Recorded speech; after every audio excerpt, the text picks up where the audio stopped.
Hello everyone, welcome back once again for electrical and electronics measurement course. So in previous session we discussed about the working of power factor meter. So in this session we are going to concentrate how to measure the frequency with the help of particular meter.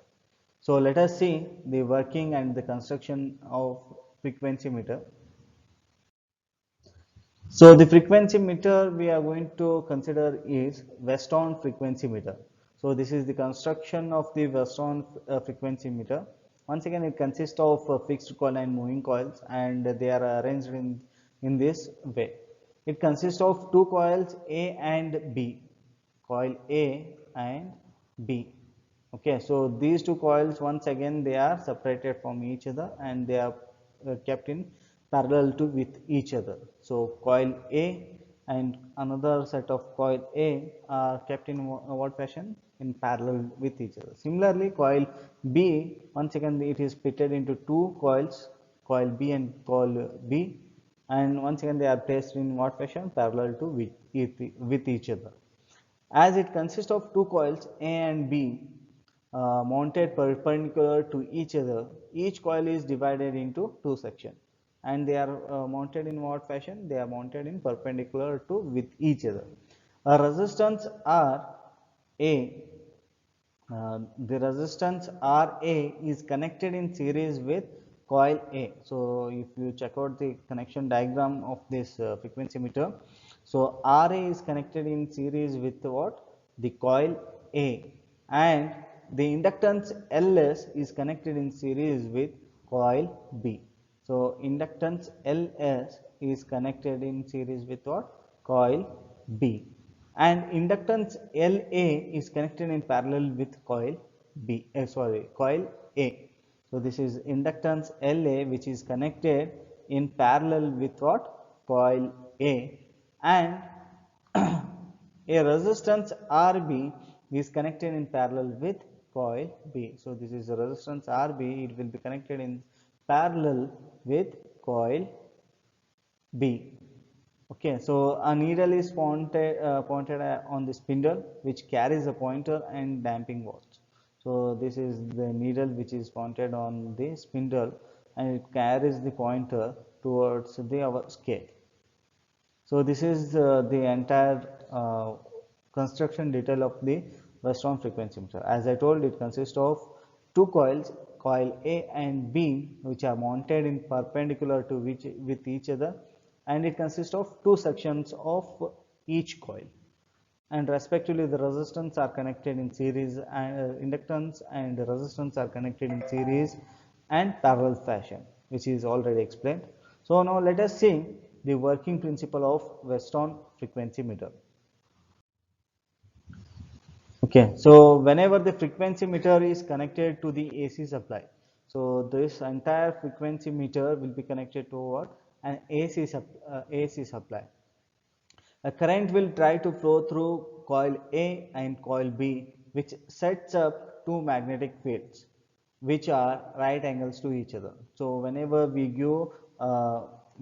connect this frequency meter to the AC supply, what will happen? The current will start to flow through the coil A and coil B. So due to this flow of current through these two coils, two separate magnetic fields will be created, which are right angles to each other.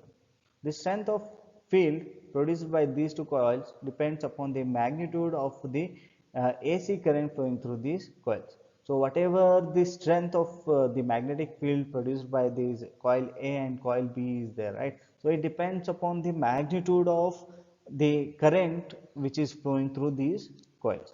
So suppose if it is having 1 ampere of current, suppose 1 ampere of current is flowing through these two coils, uh, is less as compared to the 5 ampere of current flowing through these coils. So 5 ampere of current will produce more magnetic field as compared to the 1 ampere of current flowing through these coils. Both these fields act on a soft iron needle, and this needle is deflected to the position depending upon this spindle. So this soft iron needle will the pointer will be mounted on this needle. So depending upon the strength of this magnetic field, so the pointer will deflect.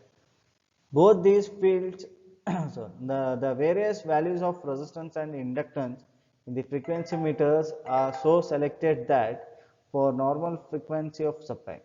Okay, so the values of these resistance and inductance are selected depending upon this AC supply. Is it clear?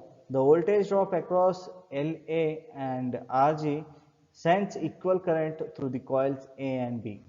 So whatever the voltage drop across LA and RG, it will send equal amount of current through these both coil A and coil B.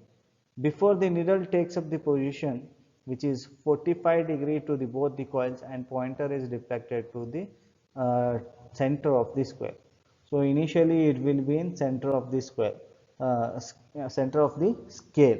So it makes an angle of how much? 45 degree. This is when during the normal frequency. So if there is an abnormal frequency available, so the pointer will deflect either in lower direction or in higher direction. So either in lower or in higher direction. If the frequency is more than the normal value, the reluctance LA and LB increases. So suppose whatever the frequency we are measuring with the help of this meter, if it is having more than its normal value, so during that time what will happen? The reactance of LA and LB increases while the resistances RA and RB will remain same.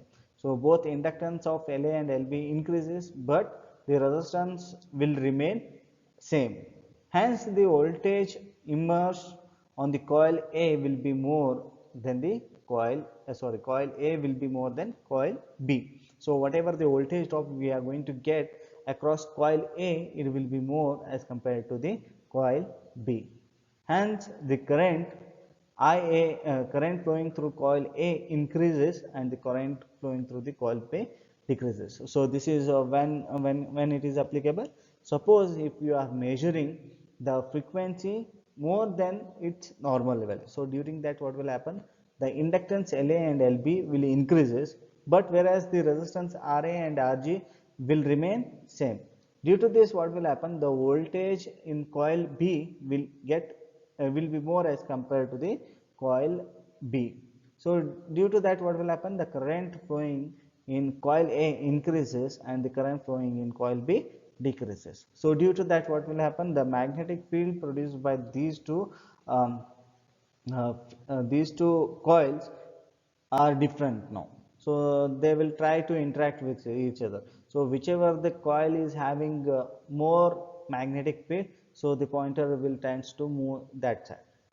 So in this way we are going to measure the frequency of the given supply. Hope everything is clear. If you are having any doubt, please be free to ask me. Thank you.